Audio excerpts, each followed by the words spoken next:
আসসালামু আলাইকুম, আশা করি সকলেই ভালো আছেন। আজকের প্রশ্ন লিখছেন এক ভাই, স্যার আমার শেখার খুবই আগ্রহ, আমি ক্লাস 8-এ পড়ি, আমার বয়স অনেক কম, স্যার আমি কি চেষ্টা করলে পারবো? স্যার আমি ইংলিশ অনেক সুন্দর করে পড়তে ও লিখতে পারি।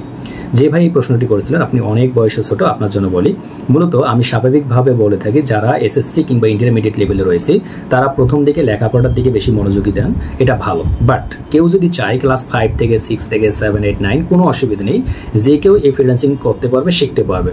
দেখুন, ফ্রিল্যান্সিং শেখা কিংবা করার মানে এটাই নয় যে আপনাকে এখান থেকে ইনকাম করতেই হবে কিংবা আমাকে ইনকাম এই মুহূর্তে দরকার। এখানে দুই ধরনের মানুষ থাকে। এক ধরনের মানুষ আছে যে ভাই আমি কোনো একটা কাজ করতেছি, আমার একটা অবসর সময় আছে, আমি চাচ্ছি মূলত এটা ধীরে ধীরে শিখবো, একটা সময় গিয়ে আমার যখন লেখাপড়া রানিং থাকবে এবং আমি অবসর থাকবো তখন আমি এই কাজটা করবো। তারা এক ধাপ। আর এক ধাপের মানুষ আছে মূলত তারা চাচ্ছে যে আমি যেহেতু লেখাপড়া শেষ, আমি এখন সবকিছু বাদ দিয়ে শুধুমাত্র ফ্রিল্যান্সিংয়ের জন্য আসবো, তারা আবার ভিন্ন। তাদের জন্য যেহেতু অন্য ভিডিওতে ইতিপূর্বে আমি আলোচনা করছি যারা ফুল টাইম ফ্রিল্যান্সার কিভাবে কাজ করবে না করবে, আজকে এই ছোট ভাইয়ের জন্য কথা বলতেছি। অর্থাৎ আপনি যে এই যে আপনি ক্লাস 8-এ যে পড়েন, আপনি ক্লাস 8-এর যে লেখাপড়াগুলো রয়েছে আপনি সেটা তো কমপ্লিট করবেন, পাশাপাশি আপনি এটা শিখবেন। কেন শিখতে বলতেছি? তাহলে আপনার যে অবসর সময়টা থাকবে সেই সময়টা আপনি কাজে লাগাতে পারবেন। আপনার ইন্টার কমপ্লিট হওয়ার সঙ্গে সঙ্গে দেখবেন আপনি ভালো কোনো একটা সাইডে চলে গেছেন এবং আপনি লাইফে অনেক ভালো কিছু করতে পারবেন।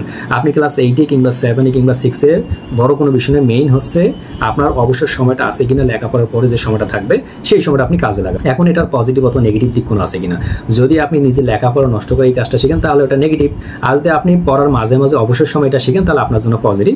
আমি এটা আপনাকে অবশ্যই বলবো যে আপনি শুরু করুন, ইনশাআল্লাহ ভালো কিছু হবে। ক্লাস 8-এ কেন, ক্লাস 7-এ পরে হলেও আপনি ফ্রিল্যান্সিং জার্নি শুরু করতে পারেন, ইনশাআল্লাহ সামনের দিকে ভালো কিছু হবে। এরপরে যদি আপনাদের কোনো প্রশ্ন থাকে তাহলে অবশ্যই আমাদের কোনো একটা ভিডিও নিচে কমেন্টস করবেন। ভিডিওগুলো ভালো লাগলে অবশ্যই শেয়ার করবেন, আর যদি খারাপ লাগে তাহলে অবশ্যই ডিসলাইক করে আপনি আপনার মন্তব্য জানাতে পারেন, কোনো অসুবিধা নেই। আল্লাহ হাফেজ, আসসালামু আলাইকুম রহমতুল্লাহ।